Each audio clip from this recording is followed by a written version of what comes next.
So how can I do better? By understanding that they came to teach you, not the other way around. That's good. Because they still remember a lot of things that you have forgotten. Like, it's supposed to be fun, and there's nothing serious going on, and I'm still good no matter what you think.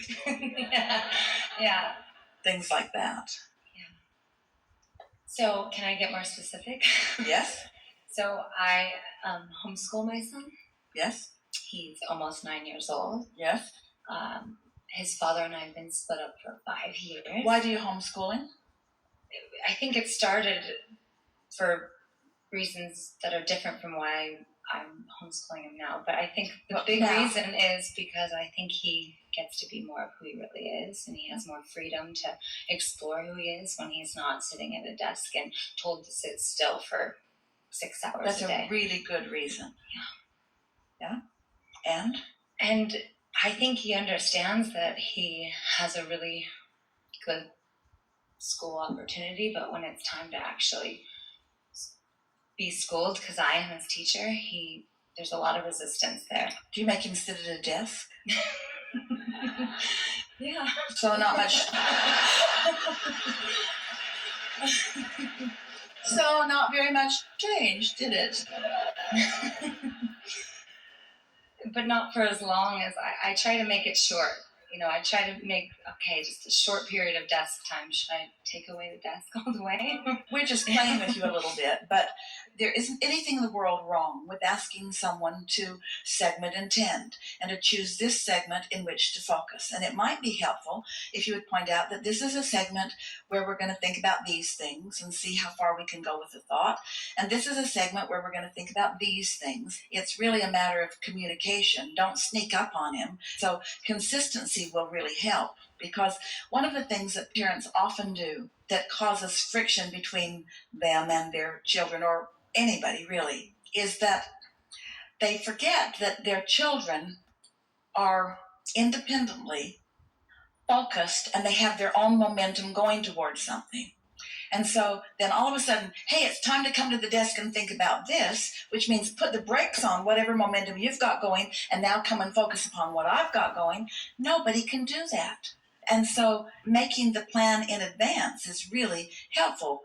Being more clear about how you see the day unfolding and communication about how what you see and what your child sees dovetailing together is really helpful, so that you rendezvous with harmony rather than with resistance.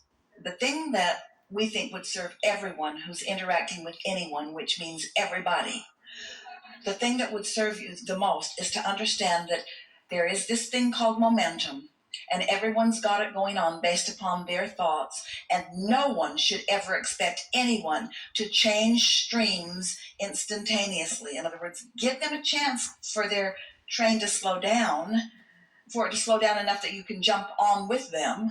Just be reasonable about your understanding about how energy flows. So that applies to bedtime as well.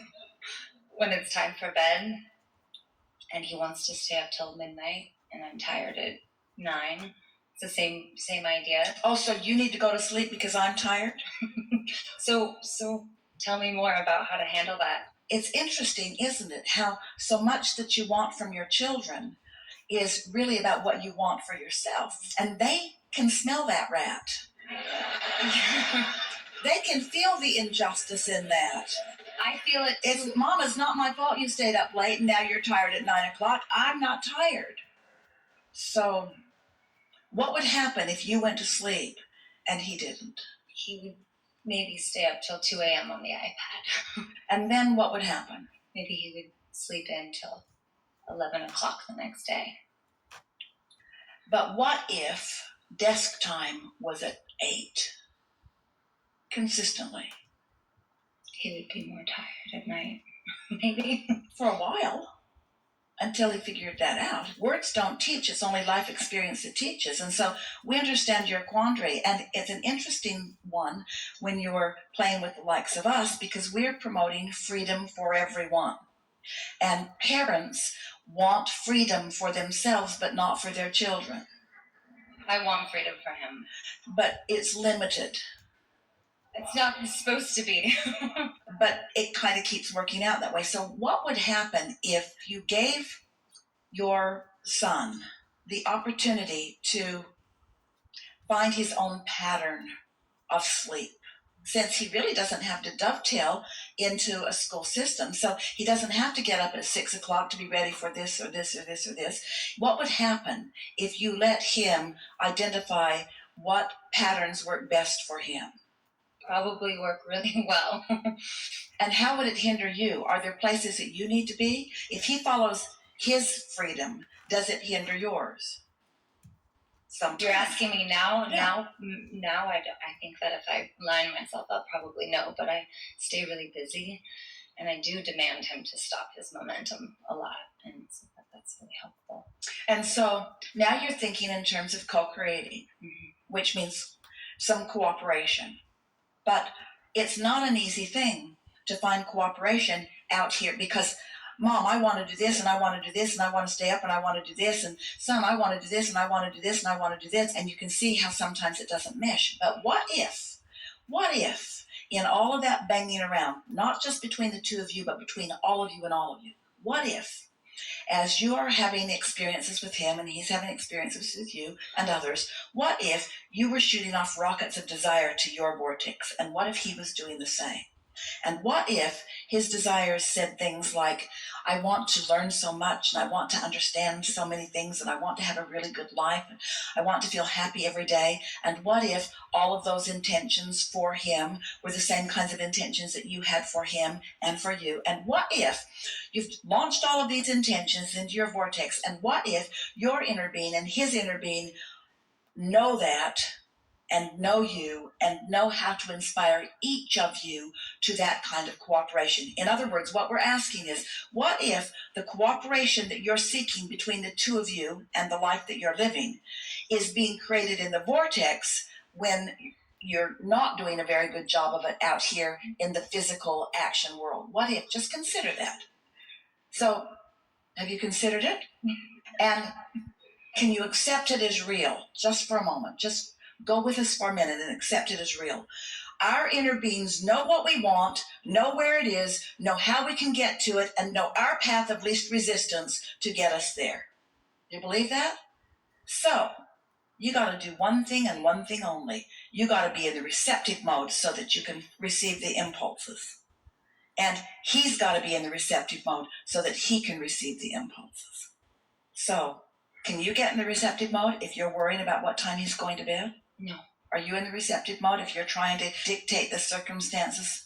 And can he get in the receptive mode if he's feeling resistant? Now, most people do not have the luxury of being able to see if this works. Oh, it works. But most people, kids have to be on the bus at a certain time, and so they got to be asleep at a certain time. You have the luxury of being able to discover if this vortex is real, if what's in it will please you. And once you accept that, you've got one thing and one thing only to do, and that is get into the receptive mode of what's in there so that it can occur to you. And you've seen that over this time that you've been homeschooling. You know when you get a really good idea, and you can feel when your idea dovetails with his. Otherwise, you're just another teacher in another kind of jail with another kind of desk. Yeah. And he'll be harder on you than he would a teacher, because it's easier for him to not mind you than it is to not mind the system. We're really talking about something big here. We're talking about, do I have the ability to succeed in my life without jumping through the hoops that society dictates? And we say, yes, you do. In fact, your probability of success, meaning joy, is so much greater following your own impulses, because the leverage that creates worlds is on your side, you see. And everything else is just conforming, dancing the way they want you to dance, doing the things they want you to do so that you can get the mark on the chart. And then you just become, as an individual or a society, more and more resentful of the things that bind you. But these contracts that you're signing, you're doing it thought by thought, moment by moment. Nobody is demanding things of you. It's your response to what you think they think that is binding you, you see. And if you've decided to feel good, then no matter what they're doing, you're feeling good. And haven't you noticed that with your son? And you are usually in alignment, but not always. And haven't you noticed that when you're not in alignment, that he just doesn't worry about it? Haven't you noticed that he's just not inclined to jump through your hoops in order to make you feel better? Yeah. That's what we meant when we said he's teaching you. So how do you feel, parents, about that? Because as you are to your children, the world is to you. If you feel beaten down and suppressed and like you have to jump through hoops for whatever reason, then you know how your children feel. And none of you came into this physical body intending to be bossed around by society or by other humans. You all came to follow the guidance that is coming forth from within you. I think that's why I'm in the chair, because I see myself and I can feel it in the moment when I'm trying to get him to do what I think he should be doing. I feel like I'm one foot on either side. Yeah. But what's so wonderful is follow this train of thought just a little bit.